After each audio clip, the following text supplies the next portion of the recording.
হে তরুণ যুবকেরা, হে আমার বন্ধুরা, শুনে রেখে দিন বাবা, জেনে রেখে দেন।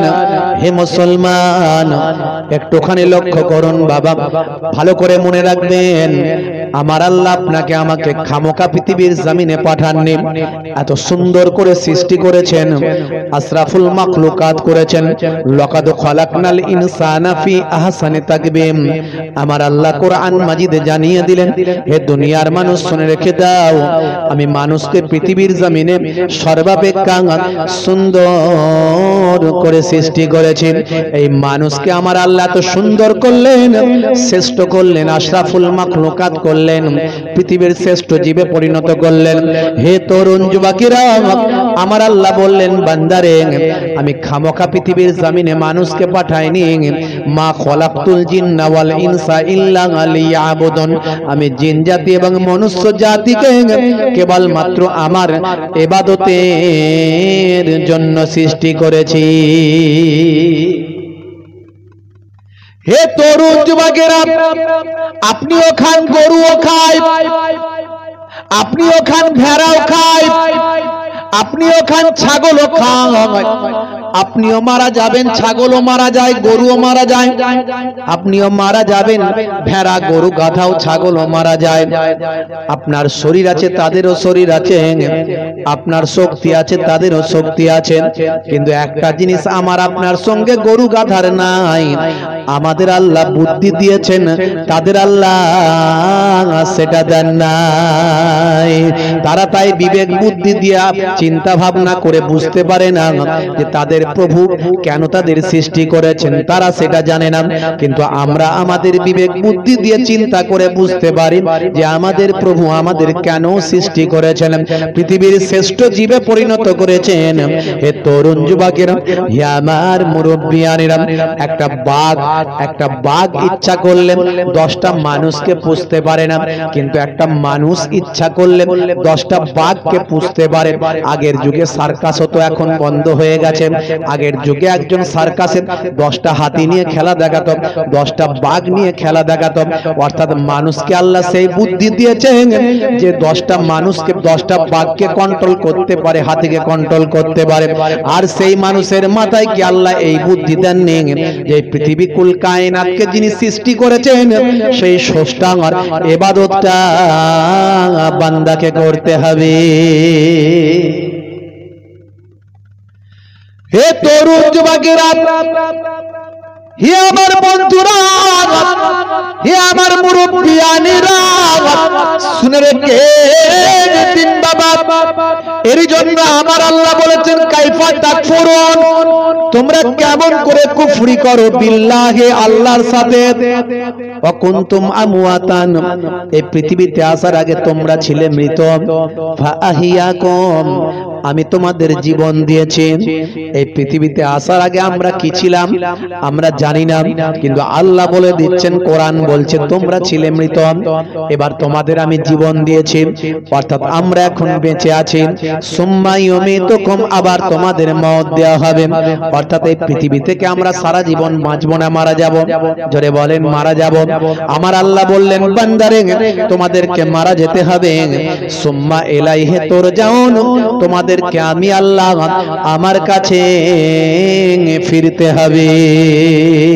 সুতরাং হে বান্দারা, তোমরা কেমন করে আমার ইবাদতটা ভুলে যাও। মুসলিম তুমি নামে হলে আজকামে হলে না ভাই, মুসলিম দেখো অপরাধে লিপ্ত কেন হয়, মুসলিম তুমি নামে হলে আজকামে হলে না ভাই, মুসলিম দেখো অপরাধে লিপ্ত কেন হয়, মুসলিম তুমি কোরআন হাদিস পড়তে জানো না, মুসলিম তুমি মসজিদেতে নামাজে এলে না। কথা ঠিক না ভুল বলেন? মুসলিম তুমি নামে হলে আজ মুসলিম তুমি নামে মুসলিম এলে ন্যায়ের পথে সমাজ বদলাবে রে সমাজ বদলাবে মুসলিম তুমি নামে হলে আজ কামে হলে না ভাই মুসলিম দেখো অপরাধে লিপ্ত কেন হয় বোমে বারুদে নেশার থালায় হবে না কারো সাথী বোমে বারুদে নেশার থালায় হবে না কারো সাথী সালাউদ্দিন আর তাগুলের তুমি যে উত্তরসূরি ব্যঙ্গ কার্টুনে ব্যঙ্গ সিনেমায় নবী সম্মান কমে না ব্যঙ্গ কার্টুনে ব্যঙ্গ সিনেমায় নবী সম্মান কমে না গুগল সার্চে সেরা মনীষী খুঁজে দেখো না আজকে আমরা সেরা কিতাব পেয়েছি কোরআন মাজিদ সেরা পয়গম্বর পেয়েছি জনাবে মুহাম্মদুর রাসূলুল্লাহ সাল্লাল্লাহু আলাইহি ওয়াসাল্লাম আর পৃথিবীর শ্রেষ্ঠ জিনিস আল্লাহ আমাদের জন্য নিয়ামত করেছেন এরপরেও আমরা আল্লাহকে কেমন করে ভুলে থাকতে পারি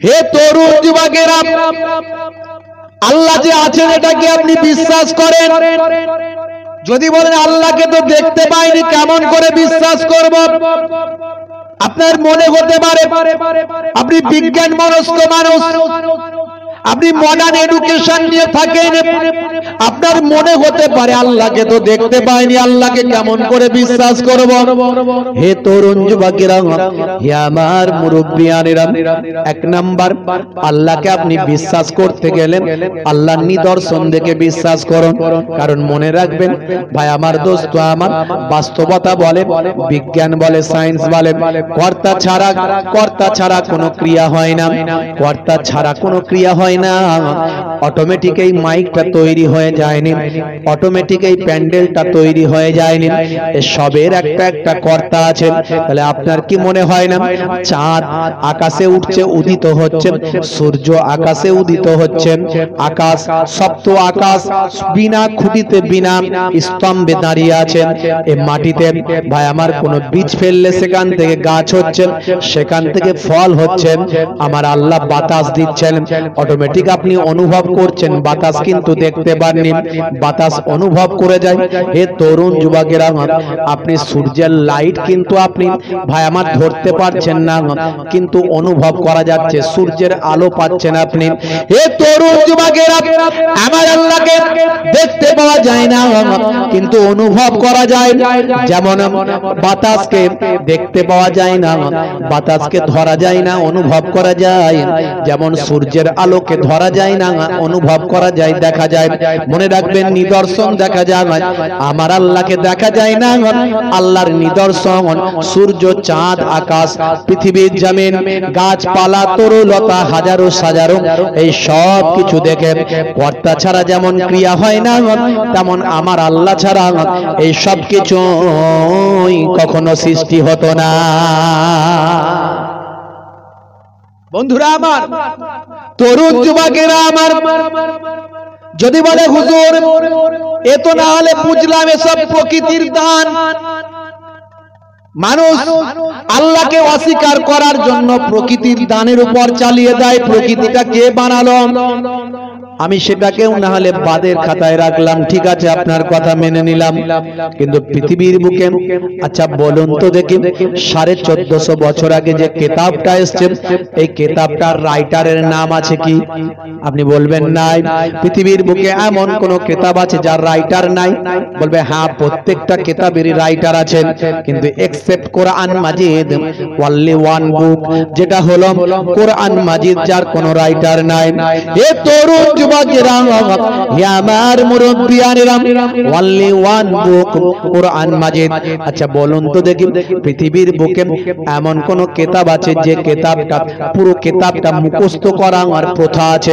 হাজার হাজার মানুষ সেই কিতাবটা মুখস্থ করে লক্ষ লক্ষ মানুষ সেই কিতাবটা মুখস্থ করে only one book you tell me আপনি আমাকে একটা কিতাবের নাম বলুন পারবেন না পৃথিবীর লক্ষ লক্ষ মানুষ সেই কিতাব মুখস্থ করে না এক্সেপ্ট অনলি ওয়ান বুক আল কোরআন, সেটা হলো একমাত্র কোরআন মাজিদ, যেটা পৃথিবীর বুকে কোটি কোটি হাফেজ এট এ টাইম মুখস্থ করে যায়।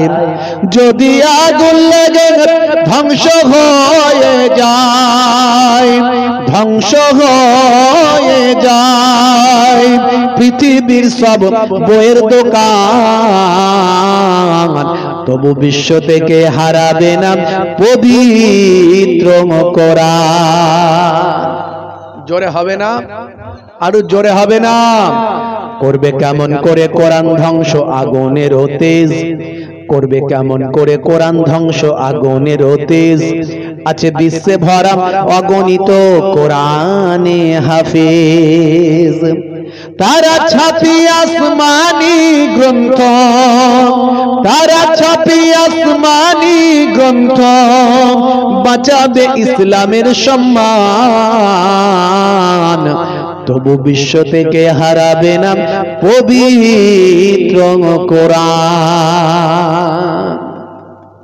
হে তরুণ যুবকেরা, এরপরে 3 নাম্বার রেফারেন্স, এরপরেও 3 নাম্বার রেফারেন্স। কেন এই কোরআন মাজিদের এত মূল্য? জালিকাল কিতাব লা রাইবা ফি হুদাল লিল মুত্তাকিন। আমার আল্লাহ বলছেন আয় হাযাল কিতাব, এটা হলো সেই কিতাব লা শাক্কা ফি, যাতে কোনো সন্দেহের অবকাশ নাই। কোরআন মাজিদ নিয়ে সন্দেহ করার জায়গা নাই। ভুল থাকা তো দূরের কথা, আজ পর্যন্ত পৃথিবীর বুকে কত বড় বড় পণ্ডিতেরা কোরআনের ভুল ধরার চেষ্টা করেছেন, নিজেরাই ভুলে ভরায় পরিণত হয়েছেন। যারা কোরআনকে বদলাতে এসেছেন তারা নিজেরাই বদলে গিয়েছে। এ তরুণ যুবকেরা, হে আমার বন্ধুরা, শুনে রেখে দিন বাবা, জেনে রেখে দেন। 3 নাম্বার রেফারেন্সিং, 3 নাম্বার এক্সাম্পল, উদাহরণটা আপনাদের সামনে তুলে দিই বাবা। কেন এই কোরআন মাজিদের এত মূল্য? কারণ শুনে রাখুন বাবা, আজকে কম্পিউটারের যুগ, আজকে ইন্টারনেটের যুগ, আজকে ল্যাবরেটরি থেকে গবেষণা করা হয়। আজকে বাবা ভাই আমার দোস্ত আমার, প্যাথোলজিতে বসে বসে বিভিন্ন টেস্ট টিউবের মধ্যে গবেষণা করা হয়, টেস্টিং যন্ত্রপাতি নিয়ে গবেষণা করা হয়। কিন্তু 1450 বছর আগে কোনো ল্যাবরেটরি ছিল না, কোনো মেশিন পত্র ছিল না, কোনো 1450 বছর আগে কোন রকম কোনো প্যাথোলজি ছিল না, কোন রকম কোনো আল্ট্রাসাউন্ড ছিল না, কোন রকম অনুবীক্ষণ যন্ত্র ছিল না, কোন রকম বাবা সেই সময় দূরবীন ছিল না, কোন স্টেথোস্কোপ ছিল না, মাইক্রোস্কোপ ছিল না, কোন রকম থার্মোমিটার ছিল না, ব্যারোমিটার ছিল না। এ তরুণ যুবকেরা, সেই সময় মঙ্গল যানে, মঙ্গল গ্রহে মঙ্গল যান পাঠানোর ব্যবস্থা ছিল না, সেই সময় চাঁদে চন্দ্রযান পাঠানোর কোনো ব্যবস্থা ছিল না, অগ্নি 5, 3, 1, 2 সব ছিল না। হে তরুণ যুবকেরা, হে আমার মুরব্বিয়ানেরা, শুনে রেখে দিন বাবা, জেনে রেখে দিন বাবা, 1450 বছর আগে আল্লাহর কোরআন যেটা বলে দিয়েছেন, আজকের যুগে আধুনিক যুগে বিভিন্ন গবেষণায় সেটা প্রমাণিত হয়েছে। জোরে হবে না? জোরে হবে না? যদি বলেন হুজুরে তো আপনারা বলবেন আপনাদের মুখের কথা, দু একটা প্রমাণ দেন তো দেখি। আমি এর আগে অসংখ্য প্রমাণ দিয়েছি, ইন্টারনেটে গেলে আমার বক্তব্য 20-25 হাজার বক্তব্য পাবেন। আমি একটা একটা করে অনেক বক্তব্যের মধ্যে দিয়ে প্রমাণ দেওয়ার চেষ্টা করেছি। আল্লাহর নির্দেশনাগুলোকে বাস্তবে বা আমার স্বাস্থ্য বিশেষজ্ঞ এবং বিজ্ঞানের আলোকে প্রমাণ করার চেষ্টা করেছি। বিশ্বনবীর হাদিসগুলোকে, সুন্নতগুলোকে স্বাস্থ্য বিশেষজ্ঞ এবং বিজ্ঞানের আলোকে প্রমাণ করার চেষ্টা করেছি। অনেক উদাহরণ দিয়েছি, বেশি উদাহরণ দেওয়া লাগবে না, দু একটা প্রকাশ্য উদাহরণ আপনাদের দিন। কারণ কোরআন মাজিদ কখনো পুরানো হয় না। 5 ওয়াক্ত নামাজে আমরা সূরা ফাতিহা, আলহামদুলিল্লাহ সূরা পড়ি, কিন্তু আলহামদুলিল্লাহ সূরা জীবনে কখনো পুরানো হবে না। হবে বাবা? এ তরুণ যুবকেরা, হে আমার বন্ধুরা, হে আমার মুরব্বিয়ানিরা, শুনে রেখে দিন বাবা, মুসলমান একটু খেয়াল করুন তো দেখি, দু একটা ছোট্ট ছোট্ট উদাহরণ দিই। আপনাদের জানা আছে শিক্ষা মনস্ক মানুষ, জ্ঞানী গুণী মানুষ, যারা বিজ্ঞান মনস্ক মানুষ, একটু মডার্ন এডুকেশন নিয়ে নাড়াঘাটা করেন, আপনারা প্রত্যেকেই জানেন, আমার কথার সঙ্গে একমত হবেন। হে তরুণ যুবকেরা, হে আমার মুরব্বিয়ানেরা, আমরা জানি ভাই আমার গ্যালিলিও দূরবীন আবিষ্কার করেছিলেন। কোপার্নিকাস তা সেই সময়কার সমসাময়িক বিজ্ঞানী ছিলেন। কোপার্নিকাস গ্যালিলিও আসার আগের, তার আগের পূর্বের বিজ্ঞানীরা, তারা ভাই আমার দোস্ত আমার, যারা আকাশ নিয়ে গবেষণা করেছেন, যারা ভাই আমার দোস্ত আমার আকাশের গ্রহ নক্ষত্র নিয়ে যারা গবেষণা করেছেন, জ্যোতির্বিজ্ঞানীরা বলেছিলেন, বিজ্ঞানীরা বলেছিলেন, যারা জ্যোতিষশাস্ত্রের উপর পাণ্ডিত্য অর্জন করেছিলেন, তারা বলেছিলেন, কি বলেছিলেন? তারা বলেছিলেন সূর্য পৃথিবীর চারিদিকে ঘুরছে। কোপার্নিকাস আসার আগের কথা বলছি, গ্যালিলিও দূরবীন আবিষ্কার করার আগের কথা বলছি, তারা বলেছিলেন সূর্য পৃথিবীর চারিদিকে ঘুরছে। এ তরুণ যুবকেরা, কিন্তু কোপার্নিকাস গ্যালিলিওরা যখন দূরবীন আবিষ্কার করলেন, তারা বললেন না না না না না না না না, আগের বিজ্ঞানীরা যা বলেছেন সেটা ঠিক বলেননি। আমরা গবেষণা করলাম, আবিষ্কার করলাম, আমরা দূরবীন আবিষ্কার করেছি, আমরা আকাশের সঙ্গে নিজেরা কন্ট্যাক্ট করেছি, যন্ত্রের মাধ্যমে আমরা দেখতে পাচ্ছি। কি দেখতে পেলেন সাহেব বিজ্ঞানীরা, আপনারা কি দেখতে পেলেন? তখন তারা বলল না না, আগের বিজ্ঞানীরা যারা যেটা বলেছিলেন সেটা ঠিক বলেননি, বরং আগের বিজ্ঞানীরা বলেছিলেন সূর্য পৃথিবীর চারিদিকে ঘুরছে, কিন্তু আমরা এখন যেটা দেখলাম পৃথিবী সূর্যের চারিদিকে ঘুরছে, পৃথিবী সূর্যের চারিদিকে ঘুরছে, আমরা এটা দেখলাম। হে তরুণ যুবকেরা, শত বছর কেটে গেছে বাবা, আজকে একবিংশ শতাব্দীতে ইন্টারনেটের যুগে, 4G 5G যুগে, চাঁদে চন্দ্রযান যাওয়ার যুগে, ভাই আমার দোস্ত আমার মুরব্বিয়ানেরা শুনে রেখে দেন বাবা, এইরকম একটা কম্পিউটারাইজ যুগে এই সময় আজকে নাসার মতো বিজ্ঞানীরা যারা চাঁদে চন্দ্রযান পাঠাচ্ছেন, যারা মঙ্গলে মঙ্গলযান পাঠাচ্ছেন, যারা অগ্নি 5 পাঠাচ্ছে বাবা, আজকে ইসরো থেকে শুরু করে নাসা পর্যন্ত, তারা এই সমস্ত জিনিস নিয়ে গবেষণা শুরু করল।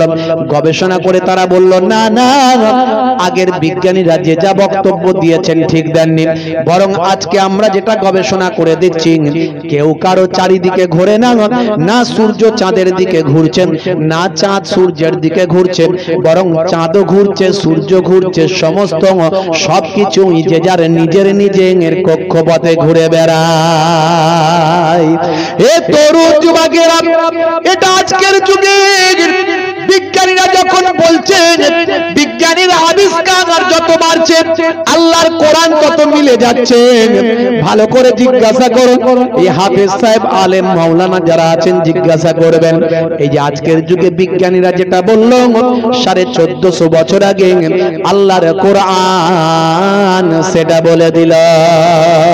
সূরার নাম সূরা রহমান, সূরা আর রহমান খুলে দেখুন, আমার আল্লাহ বললেন আশ-শামসু ওয়াল কামারু বিহুসবান, সূর্য এবং চন্দ্র যে যার নিজের নিজের কক্ষপথে ঘুরে বেড়ায়। জোরে হবে না? আর একটু জোরে হবে না?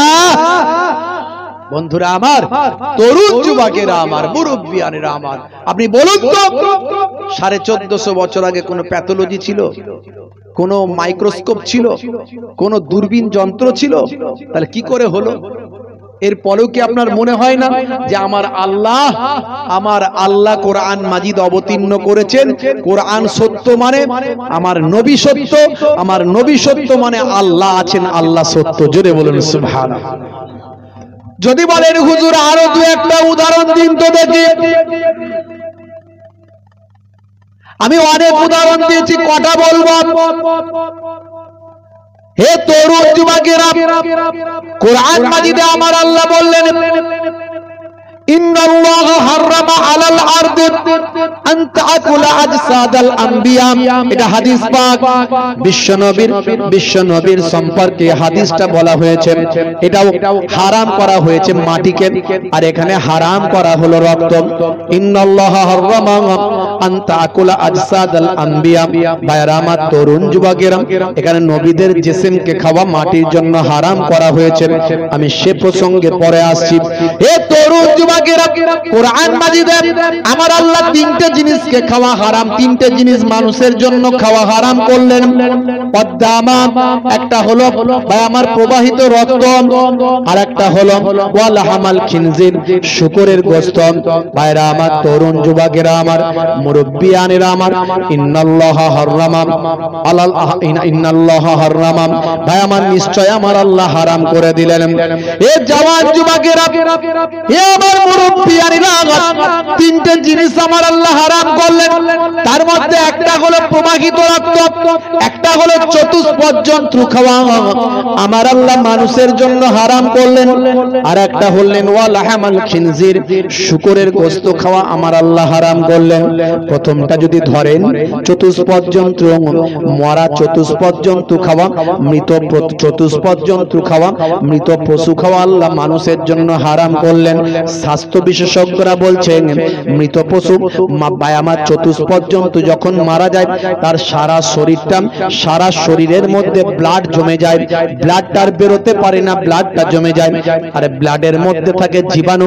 এই ব্লাড জমা ব্লাডওয়ালা যদি রক্ত লেগে থাকা অবস্থায় ওই গোশত যদি কেউ ভক্ষণ করে, তার শরীরে অসুখ হতে পারে, রোগ হতে পারে। এটা হলো এক নাম্বার। 1450 বছর আগে আমার আল্লাহ যেটা বললেন, আজকের বিজ্ঞানীরা, স্বাস্থ্য বিশেষজ্ঞরা মেনে নিল। 2 নাম্বার হলো ভাই আমার প্রবাহিত রক্ত, ওয়াদ্দামা, প্রবাহিত রক্ত। এই প্রবাহিত রক্ত খাওয়া আমার আল্লাহ হারাম করলেন। আজকের স্বাস্থ্য বিশেষজ্ঞরা বলছেন, রক্তের মধ্যে ভাইরাস থাকতে পারে, জীবাণু থাকতে পারে। প্রবাহিত রক্ত যদি কেউ খায়, তার শরীরে জীবাণু প্রবেশ করে, এটা খাওয়া উচিত নয়। আল্লাহর কোরআন যেটা বলা হলো, আজকের স্বাস্থ্য বিশেষজ্ঞরা মেনে নিলেন। 3 নাম্বার হলো ওয়াল হামাল খিনজির, শুকরের গোশত খাওয়া আমার আল্লাহ হারাম করে দিলেন। এ তরুণ যুবকেরা, স্বাস্থ্য বিশেষজ্ঞরা বলছেন, শুকরের গোশতে ফ্যাটের পরিমাণ সবচেয়ে বেশি, চর্বির পরিমাণ সবচেয়ে বেশি। শুকরের গোশত যদি মানুষ বেশি বেশি ভক্ষণ করে, অল্প দিনের মধ্যে তার কার্ডিও সমস্যা দেখা দেবে, অর্থাৎ হার্টের সমস্যা দেখা দেবে। হে তরুণ যুবকেরা, আরো শুধু তাই নয়, শুকরের গোশত খেলে মানুষের একটা অভ্যাস খারাপের দিকে চলে যাবে। কারণ শুকরের অ্যাটিটিউড, চিন্তা ভাবনা, শুকরের বাবা ধ্যান ধারণা আলাদা। কারণ শুকর সব সময় নোংরা জায়গায় থাকতে পছন্দ করে। পৃথিবীর বুকে এমন একটা পশু, এমন একটা জীব, যে তার স্ত্রীর সঙ্গে যখন ভাই আমার স্ত্রীর সঙ্গে যখন ভাই আমার দোস্ত আমার স্ত্রীর সঙ্গে যখন মিলিত হয়, তখন আরো কতগুলো পুরুষ শুকরকে নিয়ে একত্রিত হয়। এটা পৃথিবীর মধ্যে এক্সেপশন, একটাই মাত্র ব্যতিক্রমী পশু আছে বাবা। শুকরের মাংস যারা, গোশত যারা খেতে অভ্যস্ত হবে, তাদের অ্যাটিটিউডটা সেই দিকে চলে যাবে। শুধু তাই নয়, শুকর সর্বদা জীবাণুর মধ্যে থাকে, নোংরা আবর্জনার মধ্যে থাকে। তাই কোনো মানুষ যদি শুকরের গোশত খেতে অভ্যস্ত হয়, তার মানসিকতাটা ওই নোংরা আবর্জনার মতো চলে যাবে, অর্থাৎ সেও নোংরা আবর্জনায় থাকতে পছন্দ করবে। কারণ স্বাস্থ্য বিশেষজ্ঞরা বলে, খাদ্য মানুষের জীবনে প্রভাব বিস্তার করে। শুধু তাই নয়, স্বাস্থ্য বিশেষজ্ঞরা বলেন, শুকর যদি কেউ ধারাবাহিক খাওয়া পছন্দ করে, স্বাস্থ্য বিশেষজ্ঞরা বলছেন, তার শরীরে ছোট বড় 18টা অসুখ হতে পারে। অর্থাৎ আমার বলার উদ্দেশ্য, 1450 বছর আগে আল্লাহর কোরআন যেটা নিষেধ করলো, আজকের যুগে, গবেষণার যুগে, বিজ্ঞান আর বাস্তবতা সেগুলো প্রমাণিত হলো। বন্ধুরা আমার, তরুণ যুবকেরা আমার, বিগ ব্যাং থিওরি আপনারা জানেন। Big bang theory, big bang থিওরিতে বিজ্ঞানীরা বলছে, আজকে বিজ্ঞান বলছে, আমরা টোটাল পৃথিবীর বুকে আজকে আমরা যা গবেষণা করতে পেরেছি, সেটা হলো 2%। 98% এখনো আবিষ্কার করা হয়নি। এই 2% গবেষণা আমরা করেছি বাবা। এই 2%-এ তারা বলছেন, আমরা বিগ ব্যাং থিওরি আবিষ্কার করেছি। বিগ ব্যাং থিওরি কিরকম জিনিস না, মনে করুন একটা বিন্দু, তারা বলছে সব কিছু একটা বিন্দুর মধ্যে ছিল। এই বিন্দুতে যখন বিস্ফোরণ হলো, বিস্ফোরণ হওয়ার সঙ্গে সঙ্গে বন্ধুরা আমার, তরুণ যুবকেরা, সেটা ছড়িয়ে পড়ল। এই ছড়িয়ে পড়ে একটা বিশাল জায়গা অধিকার করল। অর্থাৎ চাঁদ চাঁদের জায়গায় চলে গেল, সূর্য সূর্যের জায়গায় চলে গেল, আকাশ আকাশের জায়গায় চলে গেল, পাহাড় পর্বত নদী নালা সব তার জায়গায় চলে গেল। আবার একটা সময় এমন আসবে ইলাস্টিকের মতো, রাবারের মতো, রাবারটা টানলে বেড়ে যায়, ছেড়ে দিলে একত্রিত হয়ে যায়। এরকম একটা সময় আসবে, তখন সবকিছু আবার সেই বিন্দুর দিকে ফিরে যাবে। এ তরুণ যুবকেরা, সূরার নাম সূরা আম্বিয়া। সূরা আম্বিয়া খুলে দেখবেন, সূরা আম্বিয়ার মধ্যে আমার আল্লাহ বলেন, এই আকাশ, এই চাঁদ, জমিন, ভাই আমার এই জমিন এবং আসমান সব একত্রিত ছিল। আমি আল্লাহ সবাইকে তাদের মধ্যে থেকে পার্থক্য করে যে যার জায়গায় পাঠিয়ে দিয়েছি। ভাই আমার সূরা আম্বিয়া পড়লে আপনি বুঝতে পারবেন, বিগ ব্যাং থিওরির সঙ্গে আপনার মিলে যাবে। হে তরুণ যুবকেরা, হে আমার মুরব্বিয়ানেরা, আরো যদি উদাহরণ চান আরো উদাহরণ দেওয়া যাবে। মনে রাখবেন বাবা, পৃথিবীর বুকে একটা সমুদ্র আছে, যে সমুদ্রের দুটো পানি একসঙ্গে মিলিত হয়েছে। দুই ধরনের পানি একসঙ্গে মিলিত হয়েছে, দুটো পানি কিন্তু আলাদা আলাদা। তারা মিলে যাওয়ার পরেও তাদের পানি কিন্তু ফেড হয় না, পানি কিন্তু কালার চেঞ্জ হয় না। এ তরুণ যুবকেরা, এটা 1942 সালে মিস্টার জ্যাকবি কোস্টা, তিনি কোস্টা থিওরির মাধ্যমে আবিষ্কার করেছেন, সমুদ্র সম্পর্কে ডিসকাস করেছেন। তিনি একজন মেরিন বিজ্ঞানী, সামুদ্রিক বিজ্ঞানী বাবা, কিন্তু তিনি যেটা 1942 সালে আবিষ্কার করলেন, সেটা ভাই আমার 1450 বছর আগে আমার আল্লাহ কোরআনে অবতীর্ণ করলেন। সূরার নাম হলো সূরা রহমান। সূরা রহমানের মধ্যে আমার আল্লাহ বলছেন, মারাজাল বাহরাইনি ইয়ালতাকিয়ান, বহমান দুই সমুদ্র তারা মিলিত হয়েছে, বহমান দুই সমুদ্র মিলিত হয়েছে। বাহরাইনে হলো দ্বিবচন, দুটো সমুদ্র। আমার আল্লাহ 1450 বছর আগে আল্লাহর কোরআনে বলছেন, 1942 সালে যেটা গবেষণা হচ্ছে সেটা 1450 বছর আগে আল্লাহর কোরআনে বলছেন, দুই সমুদ্র তারা মিলিত হয়েছে, একত্রিত হয়েছে। বাইনাহুমা, তাদের দুটোর মাঝখানে, বারজাখুল লা ইয়াবগিয়ান, তাদের দুটোর মাঝখানে আমি আল্লাহ একটা আবরণ দিয়েছি, যার দ্বারাই তারা মিলেমিশে একাকার হতে পারে না। বলার উদ্দেশ্য হলো, আমার আল্লাহ আছেন, আল্লাহ ছিলেন, আল্লাহর কোরআন সত্য, আল্লাহর নিদর্শন সত্য। নিদর্শন দেখে আল্লাহকে চেনা যায়। আজকে যেটা বিজ্ঞানের গবেষণায় উঠে আসে, সেটা 1450 বছর আগে আল্লাহর কোরআনে প্রমাণিত হয়। জোরে হবে না?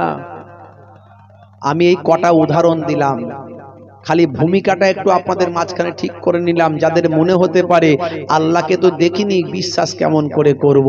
তো এই কথাগুলো শুনে, এই কথাগুলো, আল্লাহর কোরআন কখনো পুরানো হবে ভাই? এই কোরআন কখনো পুরানো হবে? সূরা ফাতিহা কখনো পুরানো হয়ে যাবে নাকি? তাহলে এই কথাগুলো নিয়ে গবেষণা করুন। আমি 4টে উদাহরণ দিলাম আপনাদের মাঝখানে কোরআন থেকে।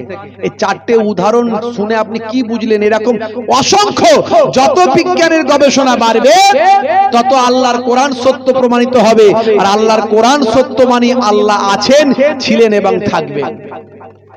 বন্ধুরা আমার, তরুণ যুবকেরা আমার, খুবই সংক্ষেপ করে বলবো, লম্বা চওড়া নয়। আজকে ভাবুন তো দেখি, মুসলমান আমরা আল্লাহকে কতটা মানি, কতটা বিশ্বাস করি, রাসূলের সুন্নতকে কতটা মানি, সুন্নতকে কতটা ভালোবাসি। কেসিয়াস গেলেন, Hanuman, Gary Miller, Jennifer, madam Jennifer. হে তরুণ যুবকেরা, আজকে আপনি জানলে অবাক হবেন, হযরত নবী সুলাইমান আলাইহিস সালামকে আমার আল্লাহ বললেন, হে নবী সুলাইমান, দুটো জিনিসের মধ্যে আমি তোমাকে একটা দেব, কোনটা নেবে তুমি বলো? তোমাকে দুটো জিনিসের মধ্যে একটা দেয়া হবে। হযরত নবী সুলাইমান আলাইহিস সালাম বললেন, আয় আমার মাবুদ আল্লাহ, আপনি যেটা দেবেন আমি সেটা নেব। বলুন আপনি কি দিতে চান, আমি সেটা নেব। এমন সময় আমার আল্লাহ বললেন, ও নবী সুলাইমান, দুটোর মধ্যে কোনটা পছন্দ করো দেখো তো।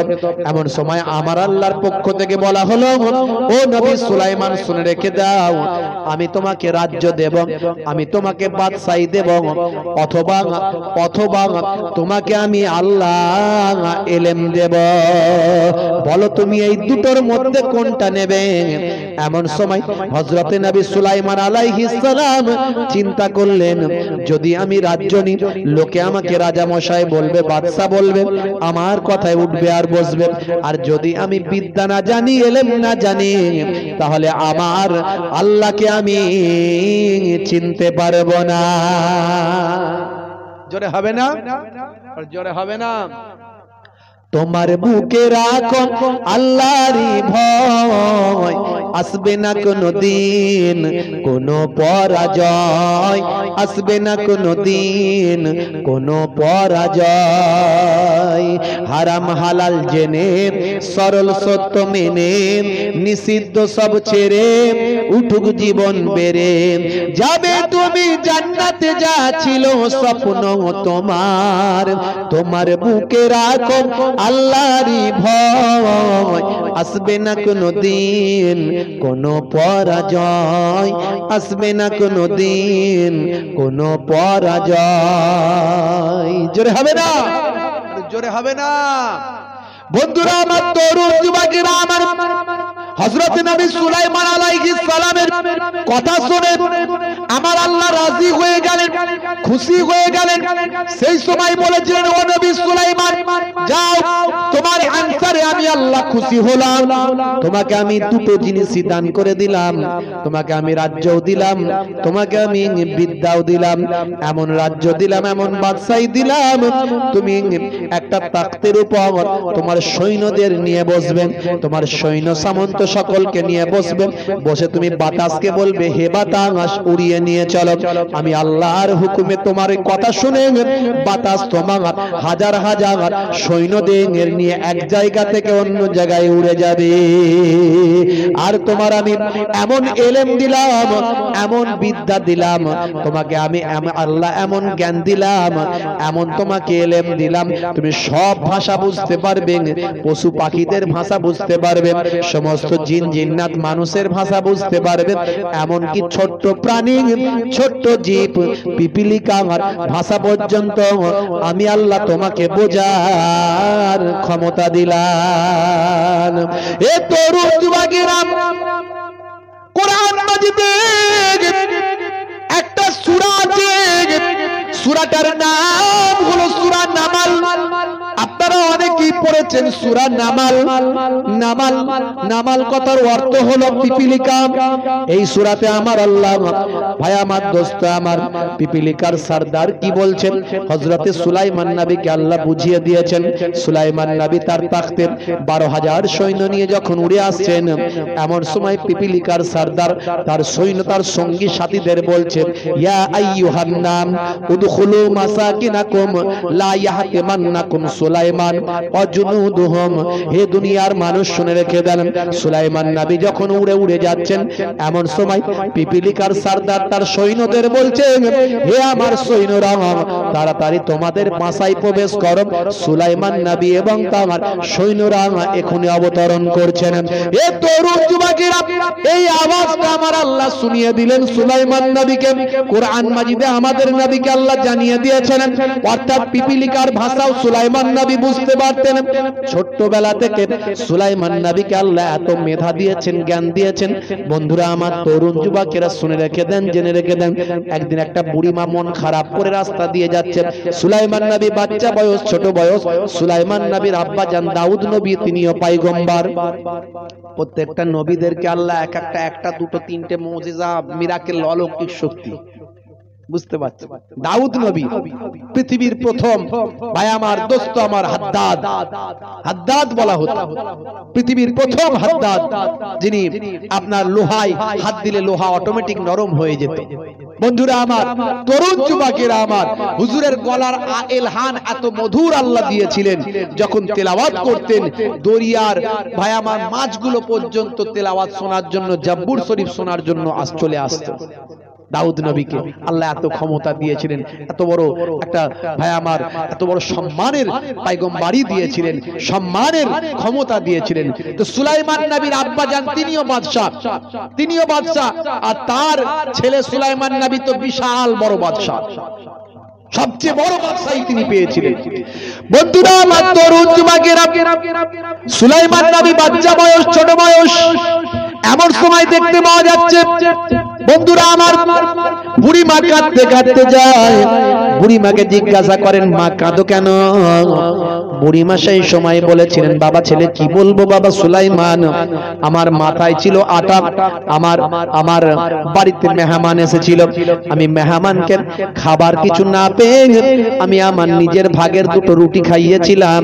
তারপরও মেহমানকে জিজ্ঞাসা করেছিলাম, মেহমান তুমি আর কি খেতে চাও? সেই সময় মেহমান বলেছিল, হ্যাঁ আমাকে আরো ভোগ লেগেছে, ক্ষুধা লেগেছে, আরো খেতে চাই। সেই সময় আমি কি করব, আমার বাড়িতে যেটুকু গম ছিল সেই গমটাকে আমি বাজারে ভাঙালাম, ভাঙিয়ে মাথায় করে নিয়ে যাচ্ছি, বাড়িতে গিয়ে তাকে আরেকটু খাবার ব্যবস্থা করে দেব। এমন সময় একটা ঝোড়ো হাওয়া কোথা থেকে এলো, মাথা থেকে হাওয়াগুলো এসে আমার মাথা থেকে আটাটা উড়িয়ে নিয়ে চলে গেল। এই দুঃখে আমি কাঁদছি, আমার মেহমানকে খাওয়ানো হবে না। এ তরুণ যুবকেরা, হে আমার বন্ধুরা, বাচ্চা বয়স নবী সুলাইমান সেই সময় বললেন, চিন্তা করো না মা, তুমি কি জানো না আমার আব্বাজান একজন পয়গম্বর, আবার আমার আব্বাজান একজন বাদশা। তুমি আমার আব্বাজানের কাছে যাও, আব্বাজানের কাছে গিয়ে বলবে, আব্বাজানের কাছে গিয়ে বলবে এই বাতাস কোথায় আমার আটা উড়িয়ে নিয়ে গেছে তার ফায়সালা চাই, তার ফায়সালা আপনাকে করতে হবে। এমন কথা শোনেন সুলাইমান নবীর আব্বাজানের কাছে ওই বুড়িমা চলে গেল। সেই সময় বুড়িমার কথাবার্তা শুনে সুলাইমান নবীর আব্বাজান হযরতে দাউদ আলাইহিস সালাম বললেন, মা বুড়িমা, এই হাওয়া বাতাসের কি আবার ফায়সালা করব? এটা কি সম্ভব? এই কে আছিস রে? বাইতুল মাল থেকে এক বস্তা আটা বুড়িমার বাড়িতে দিয়েছ। বুড়িমা খুশি, এক গামলা আটা উড়ে গেছে, এক বস্তা আটা পেয়েছি, খুশি হবে না? হবে না, বিশাল খুশি। চলে যাচ্ছে ছোট সুলাইমান নবী, আবার দেখা মা বুড়িমা ফায়সালা হলো? এই বাতাসের কোনো বিচার টিচার কিছু হলো? বলে আপনার আব্বা বললেন এক বস্তা আটা দিয়ে দিতে, আমার আটা পেয়ে গেছে, আমার কোনো অসুবিধা নেই, ও বিচার কিছু দরকার নাই। বুড়িমা দাঁড়া, কি তুমি এসব লোক বলো দেখিনি? আরে যাও, আমার আব্বা সাধারণ কোন লোক ভাবছো নাকি? একদিকে পয়গম্বর বা একদিকে বাদশাহ, বাতাসের বিচার করো। হতে পারে তোমার এক বস্তা আটা দিয়ে তুমি খুশি হয়ে গেলে, তোমার ওই এক গামলা আটার এত মূল্য, হতে পারে তুমি এর থেকে অনেক বেশি আটা পাবে, তুমি নেবে না? বেশি পেলে নেবে না? নিশ্চয় নেব, যাও বিচার চাও। বাতাসের বিচার করতে ধরো না, ভালো করে দেখবে আর অনেক কিছু পাবে, ধরো।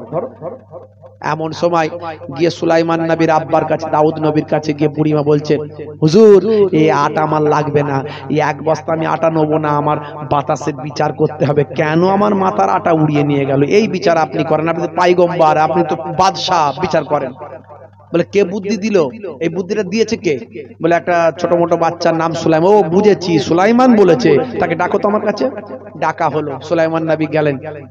এই সুলাইমান, তুমি এগুলো কি সব বোঝাচ্ছ বুড়িমাকে, কি সব বুদ্ধি দিচ্ছ? শুধু শুধু ঝামেলায় ফেলছো আমাকে। আব্বাজান বিয়াদবি নেবেন না, আপনি তো পয়গম্বর, আপনি তো বাদশাহ, আপনি বাতাসকে ডাকুন, আপনি বিচার করুন। সর্বনাশ করেছে, কি বলো দেখিনি। আল্লাহকে বলে, আল্লাহ গো এটা কি, একটু বলুন, ব্যাপারটা খুলে বলুন, আমার ছেলে ধরে যেরকম করে, একটু ব্যাপারটা খুলে বলুন। আল্লাহর পক্ষ থেকে ওহী আসছে তৎকালীন যুগে। ভাই আমার কিতাবের মধ্যে দেখা যায় আল্লাহর পক্ষ থেকে বলা হচ্ছে, ও নবী দাউদ শুনে রেখে দাও, ওই বাতাস বুড়িমার আটাকে কোথায় উড়িয়ে নিয়ে গেছে জানো? বলে আল্লাহ আপনি বলে দিন, তাহলে সবাই জানতে পেরে যাবে, বুড়িমাও জানতে পারবে।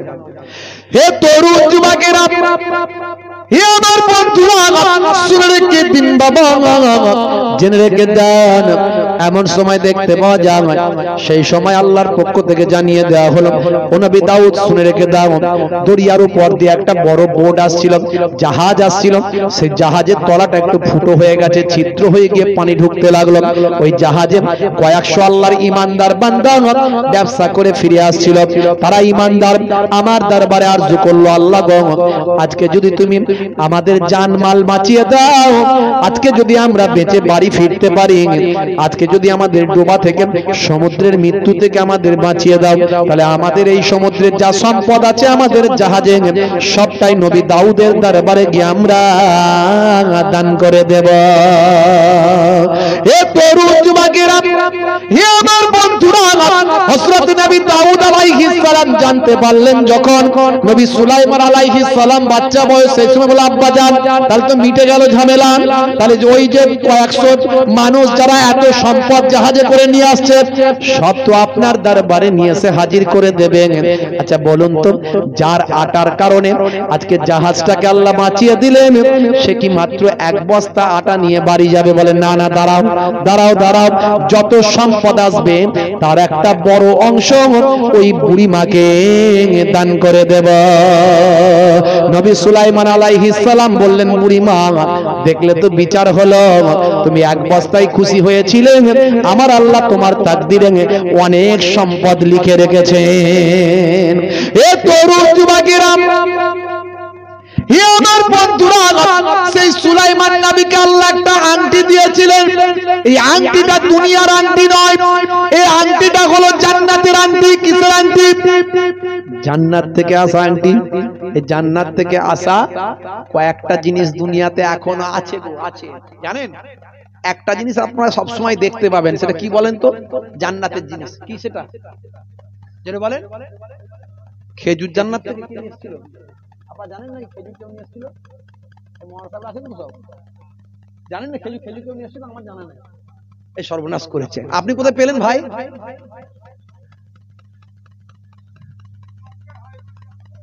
খেজুর জান্নাত থেকে এসেছিল, প্রথম শুনবো আমি। জান্নাত থেকে একটা পাথর এসেছিল, পাথর। হযরতে আদম নবী জান্নাত থেকে পাথরটা নিয়ে এসেছিলেন।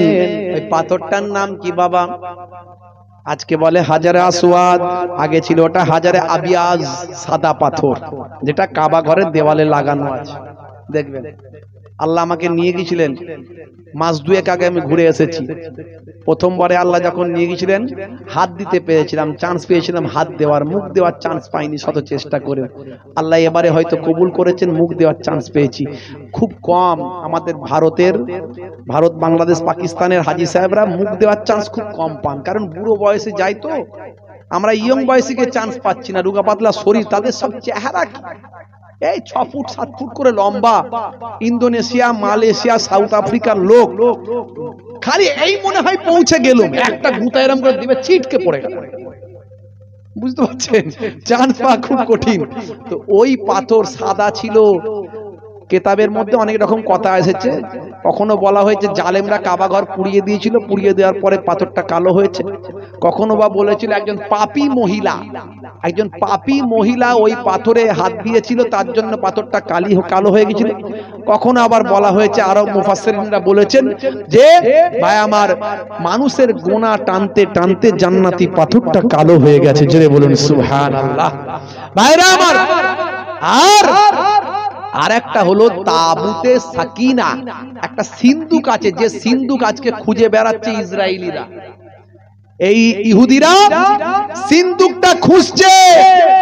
মনে করবেন না যে এরা ফিলিস্তিনটাকে কেন দখল করতে চাইছে। এতটা দখল করে নিয়েছে, আর কিছুটা বাকি আছে। শুধু ফিলিস্তিনিদের মেরে ফেলা এটা ওদের উদ্দেশ্য নয়। ওই তাবুতে সাকিনা, যে তাবুতে সাকিনা তাফসীরের মধ্যে পাবেন, কোরআনে এসেছে তাবুতে সাকিনা, যেটা হলো একটা ছোট্ট সিন্ধুক, যে সিন্ধুকের মধ্যে সমস্ত নবীদের নিশানা আছে। ওই সিন্ধুক যার কাছে থাকবে, পৃথিবীর কোন শক্তি তাদের পরাজিত করতে পারবে না। জোরে হবে না? আজকে তারা তাবুতে সাকিনা খোঁজার চেষ্টা করছে। তাদের বিশ্বাস যে তাবুতে সাকিনা ফিলিস্তিনের জমিনে আছে, তাই তারা একটু একটু করে ধ্বংস করছে। অত বোমা ফেলে ফিলিস্তিনের ঘর বাড়িগুলোকে ধুলোর সঙ্গে মিশিয়ে দিচ্ছে। তার কারণ ওরা জানে যে এটাকে ধুলোর সঙ্গে মিশিয়ে দিলে, ফিলিস্তিন দখল করলে আমরা মাটি খুঁড়ে খুঁড়ে দেখবো যে তাবুতে সাকিনা পাই কিনা। যা নবীর হাদিসে বলা হয়েছে সব মিলছে। আমি আজকে বেশি কথা বলতে যাব না। ভাইরা আমার, তরুণ যুবকেরা আমার, সময় খুব কম। নবী সুলাইমান আলাইহিস সালামকে আল্লাহ রাব্বুল আলামিন একটা আংটি দিয়েছিলেন। এই যে আংটিটা আমি পরে আছি, অনেক ছেলেরা দেখবেন হাতে সোনার আংটি পরে, আছে না নাই? মুসলমানের ছেলে সোনার আংটি পরে, দেখবেন রূপোর আংটি পরে। সোনা রূপা সব পরা হারাম। পুরুষদের জন্য সোনা রূপা পরা আল্লাহ হারাম করে দিয়েছেন। মুসলমানের ছেলেরা হাতে পড়ছে বালা, কানে লাগাচ্ছে দুল, মাথার পেছনে লম্বা ছুচালো চুল, পায়ে কালো কার, বলছে দেখছিস আমার কত বার, 1 2 3 4 টাকার জন্য হব চোর। রাগ করবেন না বাপ, মুসলমানের ছেলে, হাই রে হাই। আজকে সোনার আংটি, সোনার বালা, ভাই আমার গলায় সোনার চেন পরে ঘুরে বেড়ায়। কত ছেলের যে আমি এসব খুলিয়েছি কোনো ঠিক নাই, কত ছেলের খুলিয়েছি।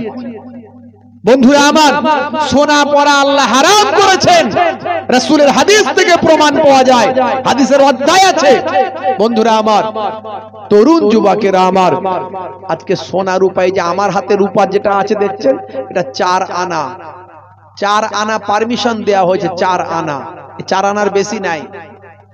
এই পাথরটার জন্য আমি পড়ি, এই পাথরটা মদিনা শরীফের একটা স্পেশাল পাথর, এই পাথরটা আমার দয়ার নবী পড়তেন। তো সেই জন্য এই পাথরটার জন্য আমি এই আংটিটা পরি, 4 আনা ওজন। মনে রাখবেন, সোনা রূপা সব হলো ধাতু। নবী যেটা নিষেধ করেছেন, আজকের যুগে বিজ্ঞানের বাস্তবতায় প্রমাণিত হয়েছে, ধাতুর ক্ষয় আছে, ক্ষয় আছে। সোনা রূপা যেগুলো পুরুষেরা পরে, এগুলোরও ক্ষয় হয়, মহিলারা পরলেও ক্ষয় হয়, কিন্তু পুরুষদের হরমোনাল ফিগারটা আল্লাহ এমন করেছেন, এটা বিক্রিয়া হয়ে শরীরের সঙ্গে বিক্রিয়া হয়ে শরীরের ক্ষতি করে। আমাদের শরীরে কোটি কোটি ছিদ্র আছে, যখন ঘাম হয় তখন দেখবেন বেরিয়ে আসে, ঘামগুলো ভিতর থেকে, ছিদ্রগুলো থেকে বেরিয়ে আসে। এই শরীরে এই বিক্রিয়া হয়ে, এগুলোর ক্ষয় হয়ে শরীরের সঙ্গে মিশে গিয়ে পুরুষের হরমোনাল ফিগারকে চেঞ্জ করে, ক্ষতি করে। কিন্তু মহিলাদের হরমোনাল ফিগারটা আল্লাহ এমন দিয়েছেন, এরা যত খুশি সোনা রূপা পড়ুক, আল্লাহ এদের কোনো ক্ষতি হতে দেবেন না। জোরে হবে না? এছাড়া আরো অনেক কারণ আছে, আমি সে কারণে যাচ্ছি না। তো সুলাইমান নবীর হাতে আল্লাহ একটা আংটি দিয়েছিলেন, জান্নাতি আংটি। সুলাইমান নবীর সঙ্গে পাসওয়ার্ড করা ছিল একদম। সুলাইমান নবী পড়লে সেটা কাজ করবে। সুলাইমান নবী যখন বাইতুল মুকাদ্দাস তৈরি করেছিলেন, এমন সময় জেনেদেরকে নিয়ে কাজ করিয়েছিলেন। জেনেরা হলো লেবার, বুঝতে পারছেন? পাহাড় থেকে পাথর কেটে কেটে সুলাইমান নবী বলে দিয়েছিলেন যে, হে আমার উম্মতেরা, আমি যদি এই অবস্থায় ইন্তেকাল করি, তাহলে আমাকে তাড়াতাড়ি দাফন কাফন করে দেবে না, কারণ নবীদের জিসম খাওয়া আল্লাহ মাটির জন্য হারাম করেছেন। আমাদের নবীর হাদিস থেকে প্রমাণ পাওয়া যায়, ইন্নামা হাররামা আলাল আরদ আন তাকুলা আজসাদাল আম্বিয়া, নিশ্চয় আল্লাহ মাটির জন্য খাওয়া নবীদের জিসমকে হারাম করে দিয়েছেন। আমাকে দাঁড় করিয়ে দেবে, নালে জেনেরা না দেখতে পেলে কাজ করবে না। বাইতুল মুকাদ্দাসের ডিজাইন করার জন্য একটা স্পেশাল জেনের সুলাইমান নবী সন্ধান পেলেন। সেই জেনটা ছিল সমুদ্রের মোহনায়, কয়েকটা সমুদ্রের মিলন পথে মোহনায়, সেখানে ছিল সেই জেনটা। তাকে এসে ভয়ঙ্কর, ভাই আমার শক্তিশালী জেন ছিল। সুলাইমান নবী কয়েকজনকে দিয়ে সন্ধান নিয়ে তার কাছে পাঠালেন, কয়েকটা জেন ধরে নিয়ে আসবে, বেটাকে ধরে নিয়ে আসবে, কাজ করতে হবে বাইতুল মুকাদ্দাস। তো বাইতুল মুকাদ্দাসের কাজ করার জন্য তাকে ধরে নিয়ে আসা হলো। সে খুব রাগে এলো, নিরুপায় হয়ে, খালি সুলাইমান নবীর ভয়ে, নাহলে আমাকে মারবে, এই ভয়ে সে এসে কাজ করা শুরু করলো বাইতুল মুকাদ্দাসে। কিন্তু খুব রাগ সুলাইমান নবীর উপরে, খুব রাগ। সুযোগ পেলে আমি সাইজ করতে হবে, এরম চিন্তা ভাবনা নিয়ে কাজ করছে সুলাইমান নবী। কয়েক সময় মাঝে মাঝে কখনো কখনো কোনো প্রয়োজনে, সেই জান্নাতি পাথরের আদব আছে তো, সুলাইমান নবী হয়তো কখনো কখনো কোনো কাজের, যখন গোসল করতে যেতেন কি টয়লেট যেতেন, তখন ওই আংটিটা খুলে ওনার স্ত্রীর কাছে রেখে দিয়ে যেতেন, ওনার স্ত্রীর কাছে রেখে দিয়ে যেতেন। আর ওই বেটা জিন একদম সেটিং করা ছিল, খেয়াল রাখছিল। মনে রাখবেন, জিন এবং ফারিস্তারা যে কোনো সময় যে কোনো রূপ ধারণ করতে পারে। তো এখন যখনই দেখলো সুলাইমান নবীর হাতেতে আংটিটা নাই, তখন সে কি করলো, সুলাইমান নবীর রূপ ধরে ওই সুযোগে ওনার স্ত্রীর কাছে এসে বলে, কই গো, আমার আংটিটা দাও। বলে আংটিটা নিয়ে নিল, আংটিটা নিয়ে নিল। বন্ধুরা আমার, নিয়ে নেওয়ার পরে কিন্তু আল্লাহর কুদরতি ক্ষমতা আল্লাহ এমন দিয়েছিলেন, সুলাইমান নবীর শরীরের সঙ্গে আংটির ম্যাচিং হওয়া চাই, তবে কাজ হবে, নাহলে কাজ হবে না। বুঝতে পারছেন? জেনের আর কাজ হলো না, ওই আংটিটাকে নিয়ে গিয়ে সমুদ্রে ফেলে দিল। হে তরুণ যুবকেরা, হে আমার বন্ধুরা, শুনে রেখে দিন বাবা, জেনে রেখে দেন, হযরত নবী সুলাইমান আলাইহিস সালামকে আর রাজ্যের মানুষ চিনতে পারল না, বাড়ির লোকেরাও চিনতে পারল না। 40 দিনের জন্য বাদশাহী তাকে ছাড়তে হয়েছিল। বাদশাহী থেকে তিনি 40 দিন ভাই আমার ছেড়ে দিতে বাধ্য হয়েছিলেন বাবা, কিন্তু ওই জেনটাও সেই সময় বাদশাহী করতে পারেনি। হযরত নবী সুলাইমান আলাইহিস সালাম তার ক্ষমতার কাজ করছিল না সেই সময়। হে তরুণ যুবকেরা, হে আমার মুরব্বিয়ানিরা, একদিন সমুদ্রের ধারে তিনি গেলেন, একটা মাছ তিনি পেলেন সেখানে জেলেদের কাছে। সেই জেলেদের কাছে স্পেশাল অন্যরকম ব্যতিক্রমী মাছটা দেখে জেলেদেরকে বললেন, এটা কাটো তো বাবা। কাটার পরে দেখতে পাওয়া যায় ওই মাছটার পেটেতে নিজের সেই পুরানো আংটিটা তিনি খুঁজে পেলেন। এ তরুণ যুবকেরা, সেই আংটি আবার হাতে দেওয়ার পরে আবার হযরত নবী সুলাইমান নবীর কথা সবাই শুনতে বাধ্য হলো। সুলাইমান নবী আমার আল্লাহ আবার সে পূর্বের ক্ষমতায় অবতীর্ণ করে দিলেন। সেই সুলাইমান নবীকে আল্লাহ এত ক্ষমতা দিয়েছিলেন, হযরত নবী সুলাইমান আলাইহিস সালামের কাছে মালাকুল মউতকে আল্লাহ পাঠিয়ে দিলেন। হে তরুণ যুবকেরা শুনে রেখে দেন, মালাকুল মউত এসে হাজির হলাম, ও আল্লাহর নবী, ও আল্লাহর পয়গম্বর, আমি আপনার কাছে এসে হাজির হলাম। সুলাইমান নবী বললেন, ও ভাই মালাকুল মউত, আমার সঙ্গে মুলাকাতের জন্য না আমার সঙ্গে দেখা করার জন্য, না আমার রূহটা বের করার জন্য। সেই সময় আল্লাহর মালায়েকা ফেরেশতা বললেন, ও আল্লাহর পয়গম্বর, আপনার সঙ্গে মুলাকাতের জন্য নয়, বরং আল্লাহ পাঠিয়েছেন আপনার রূহটা বের করার জন্য। কোরআন মাজিদে আমার আল্লাহ বলেছেন, কি বলেছেন? কুল্লু নাফসিন যায়কাতুল মউত, প্রত্যেক প্রাণী মাত্র মৃত্যুর আস্বাদ গ্রহণ করবে। নবী সুলাইমান আলাইহিস সালাম বললেন, ভাই আজরাইল ফেরেশতা, আমি এত সময় ধরে মসজিদ তৈরি করছিলাম। মসজিদ কিসের জন্য তৈরি করতে হয়? সিজদার জন্য। সিজদাটা কখন দি মুসলমান? নামাজের মধ্যে। তাহলে এর দ্বারাই বোঝা গেল শুধু আমাদের নবীর জামানায় নামাজ ছিল তা নয়, সুলাইমান নবীর জামানাতেও নামাজ ছিল। কথা ঠিক না ভুল? হে তরুণ যুবকেরা, যেমন রোজা ছিল পূর্বেও, আমার আল্লাহ কোরআন মাজিদে জানিয়ে দিয়েছেন, কুতিবা আলাইকুমুস সিয়াম, পূর্বেও ছিল। ইয়া আইয়ুহাল্লাযীনা আমানু, হে বিশ্বাসী বান্দারা, কুতিবা আলাইকুমুস সিয়াম, তোমাদের উপর আল্লাহ রোজাকে ফরজ করেছেন। কাতিব আমার আল্লাহ নির্দিষ্ট করেছেন, তোমাদের উপর আমার আল্লাহ রোজাকে ফরজ করে দিয়েছেন।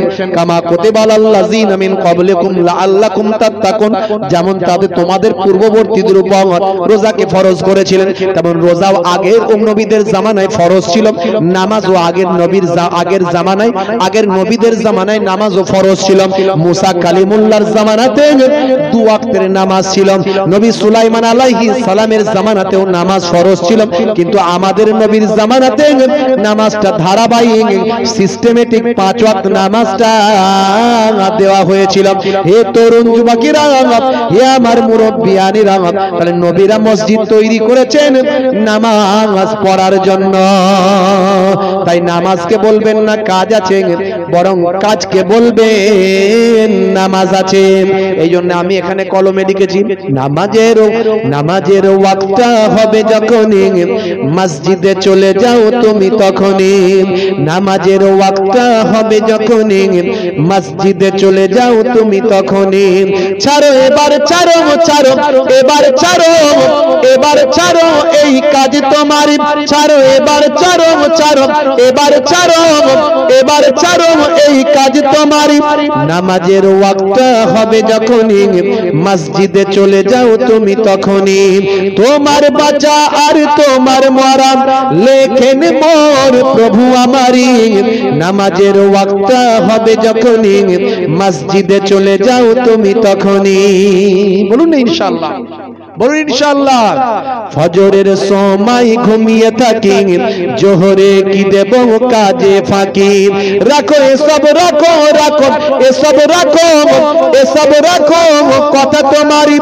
আসরার মাগরিব হেলা করি, দোকানার আড্ডায় সময়টা দিন।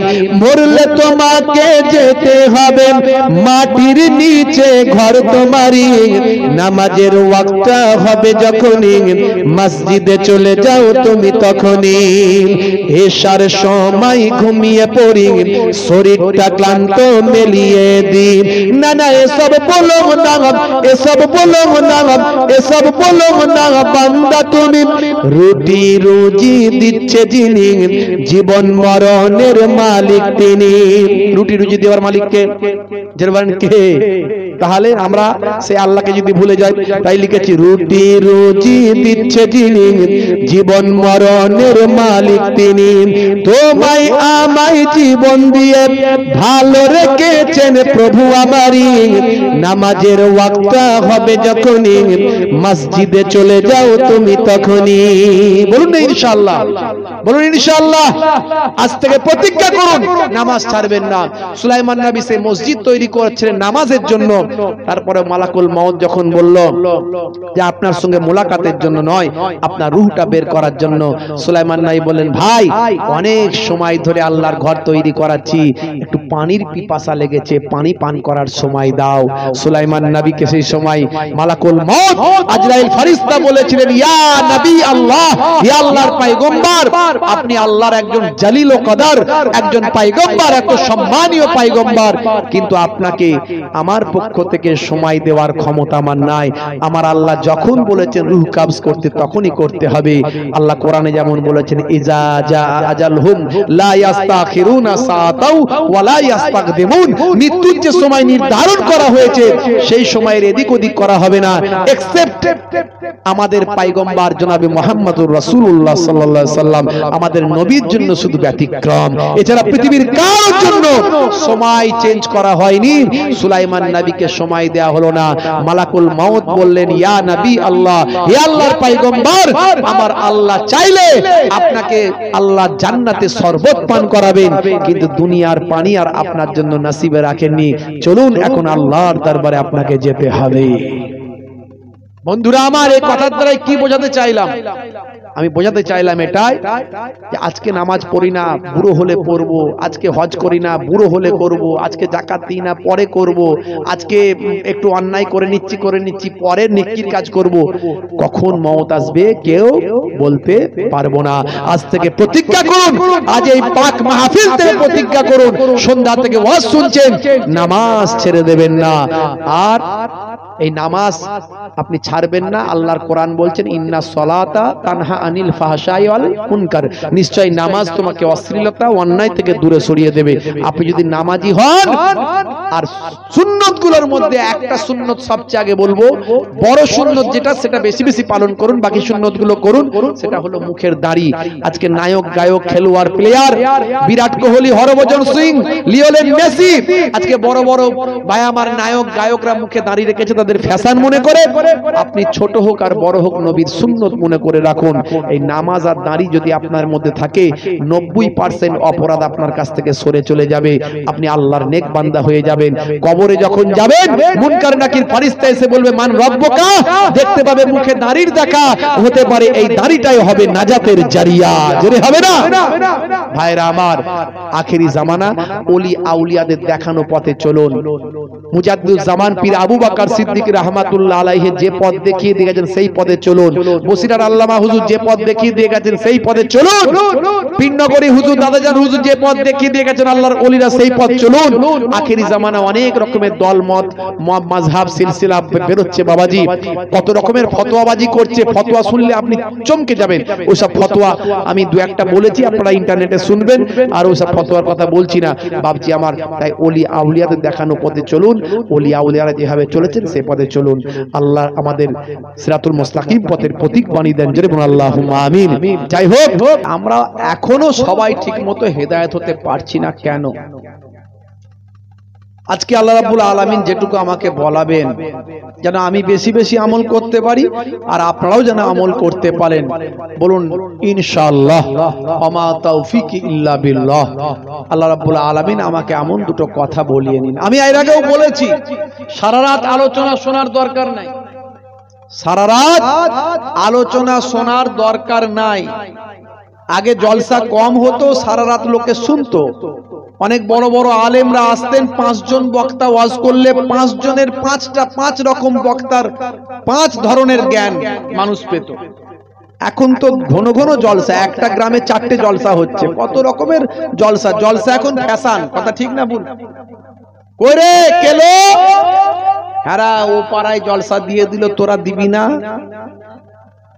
তোরা দিবি না? বলে হ্যাঁ গো তাই তো গো, দিতে হবে একটা জলসা, না দিলে হয় নাকি? দেখা গেল যে কেলোকে বলছে যে সে নিজেও নামাজ পড়ে না, কেলোও নামাজ পড়ে না।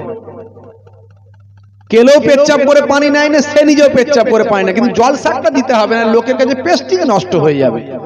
জলসা দেখবেন এখন ফ্যাশন হয়ে গেছে। কে কত টাকা হুজুরের দামির বক্তা নিয়ে আসতে পারছে, কে কত টাকা লাইটিং করতে পারছে, কে কত টাকার প্যান্ডেল আনতে পারছে।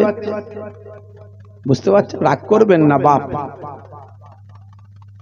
আগে জলসা একটা হতো, 5 রকমের হুজুর আসতেন, 5 রকম ভাবে জ্ঞান বিতরণ করতেন, লোকে গ্রহণ করত। এখন অনেক জলসা, এই পার্টির জলসা আছে, এই পার্টির ওই পার্টি সেই পার্টির 3 পার্টির 3টে জলসা একটা গ্রামে হয়। আবার 2-3টে ক্লাব আছে, ক্লাবের জলসা, এই ক্লাবের একটা সেই ক্লাবের একটা। 2টো মাদ্রাসা আছে, সেই মাদ্রাসার 2টো জলসা। আবার ব্যক্তিগত হাজি সাহেবের 2-3টে হাজি সাহেব আছে, সেই হাজি সাহেবের আবার একটা করে জলসা দেয়। তাহলে একটা গ্রামে 10খানা জলসা হয়, কত লোকে শুনবে? শুনবেন 1 ঘন্টা, সোনার মতো শুনুন। ওই সোনাটাকে গ্রহণ করে বাড়িতে নিয়ে যান, কাজে লাগবে। আর না হলে যেখানকার কথা সেখানে ঝেড়ে রেখে দিলে কোনো কাজে লাগবে না। এটা আমার কথা নয়, আমার নানাজান ছোট হুজুর কেবলার কথা আমি বলছি না, এটা আমার দাদাজান মায়াপুর পীরনগর হুজুর কেবলার কথা বলছি না, এই কথাটা আমার দয়ার নবীর কথা। জোরে বলুন সুবহানাল্লাহ। তাদারিসুল ইলম, বিশ্ব নবী বলেছেন ইলমের দার্স নাও ফিল লাইল, রাতের বেলা, সাআতান 1 ঘন্টা, 1 ঘন্টা, 1 ঘন্টা শোনার মতো শোনো, 1 ঘন্টা শোনার মতো শোনো। যদি সত্যি 1টা ঘন্টা তুমি শোনার মতো শুনতে পারো, বলনে ওয়ালা বলার মতো বলতে পারে, শুননে ওয়ালা শোনার মতো শুনতে পারে, তাহলে কি হবে? দয়ার নবী বলছেন খায়রুম মিন আহিয়াইহা, সারা জীবন নফল ইবাদতের থেকে ভালো হবে সেটা। জোরে হবে না? সারা জীবন নফল ইবাদত, অনেক নফল ইবাদত তো করেছেন, নফল নামাজ, নফল তাসবিহ, নফল জিকির, নফল তেলাওয়াত, নফল রোজা। 1টা ঘন্টায় আপনার জীবনটা পাল্টে যেতে পারে যদি নেওয়ার মতো নিতে পারে।